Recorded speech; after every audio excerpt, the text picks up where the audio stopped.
Hello, and welcome to another episode of the Abundant Wellness Podcast. As we get closer to summer, I wanted to spend some time talking about preparing for a peace-filled summer. And before you tune me out and say, what is this woman even talking about? Summers are not peaceful. Believe me, I know. And I know this because I have raised a child with special needs, specifically pandas, pediatric autoimmune neuropsychiatric disorder associated with acute streptococcus. We call it pandas for obvious reasons. Nobody wants to repeat that 5 times fast. Um, and our summers were really awful for a good 4 years out of the last 5 years. Because one, she was not in a structured environment like school.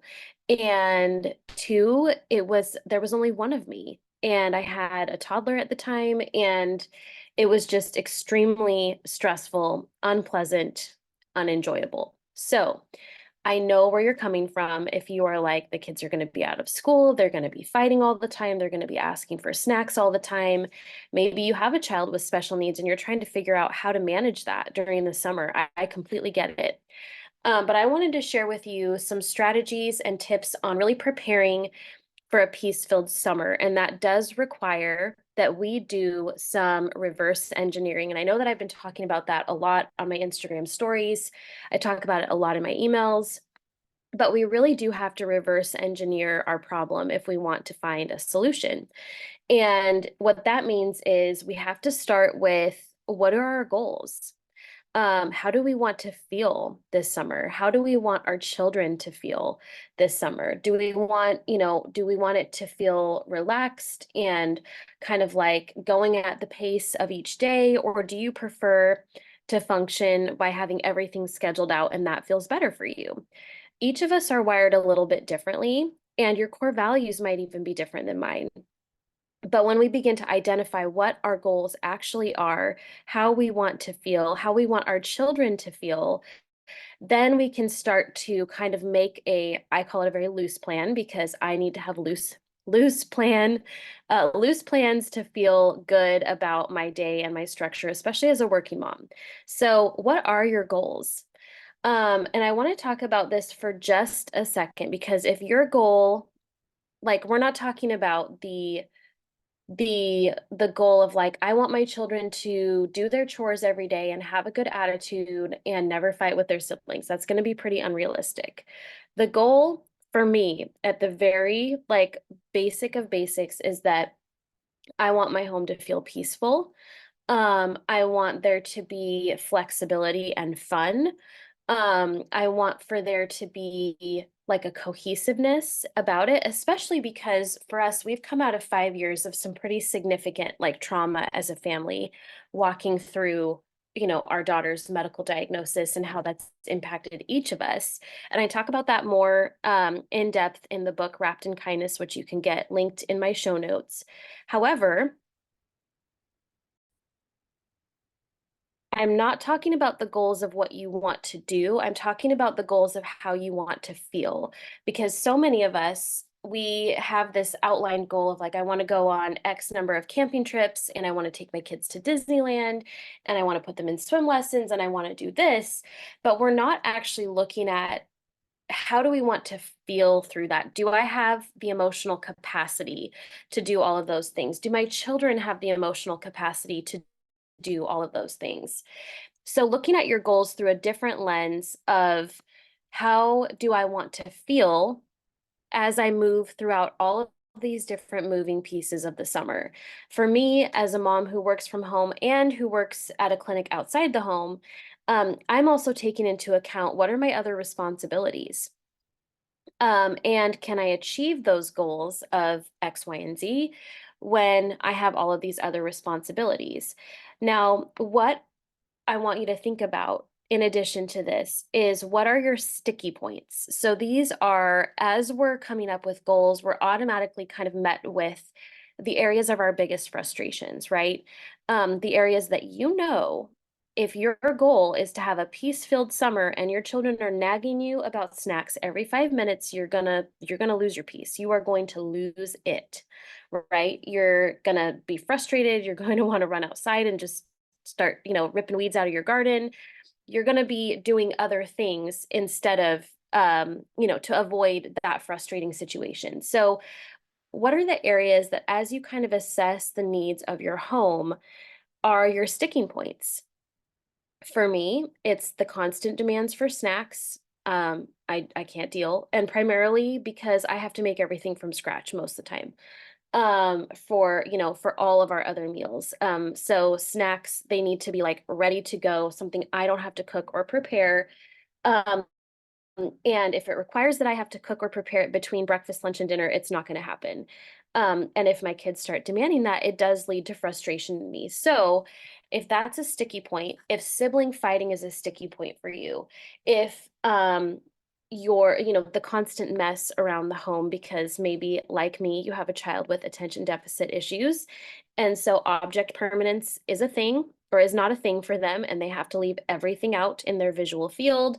Otherwise, they don't know that it exists, which means there's kind of mess everywhere. If those are your sticky points, then we need to come up with a plan to mitigate the stress around those sticky points. So, for example, snacks are a big thing. Part of the other layer to why snacks cause me like such internal stress, is because when Alexis was at her sickest, food was a really big deal for her, as it is for a lot of kids with PANS and PANDAS. There were, not only food allergies, but also she would get hangry, like Hulk to the Hulk degree, whatever that degree is. She would get hangry, she would get irrational, she would get ragey. If we couldn't make her food like instantly. And it wasn't a behavior thing, as in just train that out of her. It was truly like a physiologic thing that was happening in her body. So I still have a little bit of PTSD around snacks, and I'm very aware of that. And she's old enough now that we don't have to have that same pattern of how we used to do things. So one of the things that I have started to do, and I'm planning to do this summer, is they each get their snack bin for the day or for the week, however you want to set it up.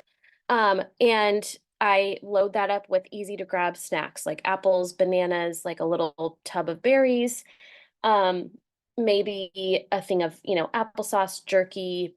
Uh, you could do you could do pretty much anything in there.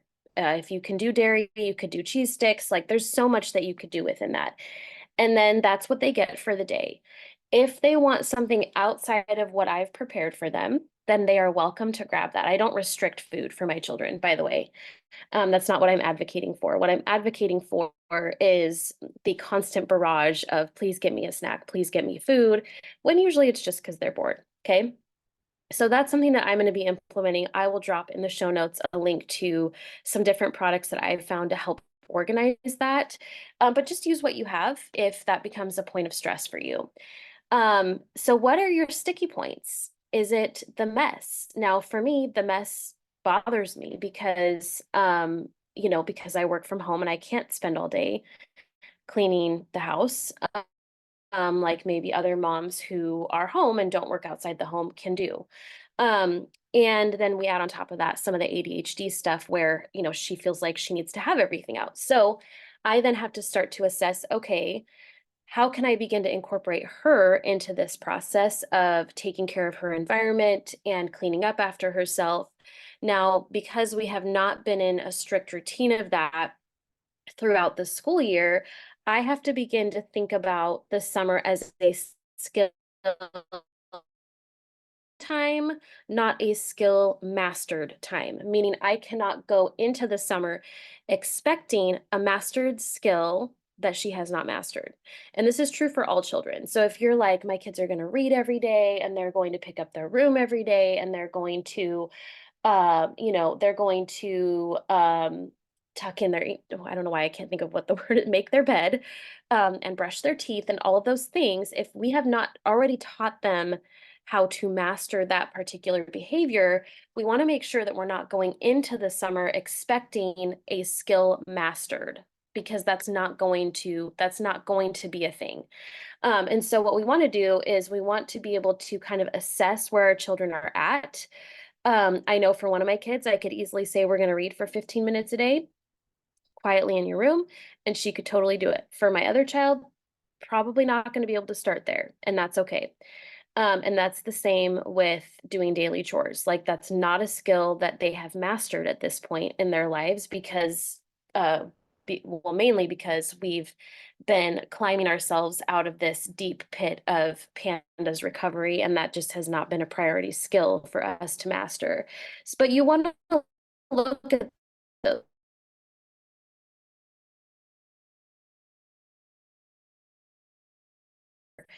a mirror of a skill that we also lack. And actually, the book's Smart but Scattered.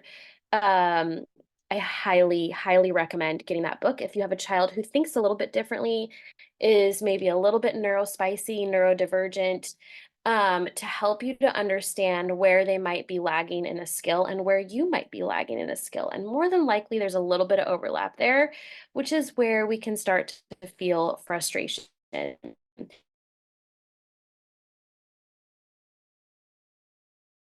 Talking more HD aspect of all of this, but I wanted to just kind of plant the seed of thought in your mind about this, as you're creating goals for the summer, as you're looking at how you want to feel throughout the summer, as you're looking at those really tough sticky points that you're like, I know I'm going to lose it.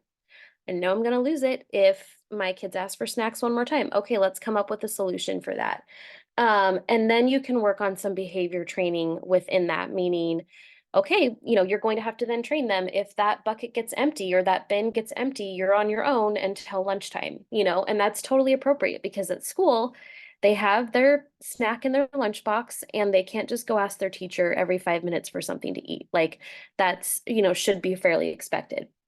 And then be reasonable with what you're asking them and yourself to do. Is this a skill that is being built, or is this a skill that's being mastered? And looking at this season of time as we move throughout the summer to build on skills, not necessarily expect a mastery of skills. So another example of this would be, if your goal is like fun and spontaneity, and yet you've signed your kids up for 5 sports between the number of children that you have, and you want them to do daily chores, and you want them to, read every single day, and you want them to X, Y, and Z, you have to really begin to pull back and say, is this reasonable? And then decide if what you've prioritized is worth it, because it may be totally worth it for you to prioritize sports and let everything else fall by the wayside, and that's totally okay. But be reasonable about it, because your family is going to pick up on your stress if you're stressed about, gosh, they haven't done X, Y, and Z today. Um, the rest of the house will feel that, right? And that doesn't feel very good when mom's losing her crud because we set the expectation too high. So as you're preparing for a peace-filled summer, I hope that some of these strategies have helped you. I hope that they encourage you. Please feel free to click the link in the comments to the blog post where I share more, link some resources, etc. for you. And make sure to give me a follow on Instagram at Abundant Wellness with Andrea for more real life tips and strategies.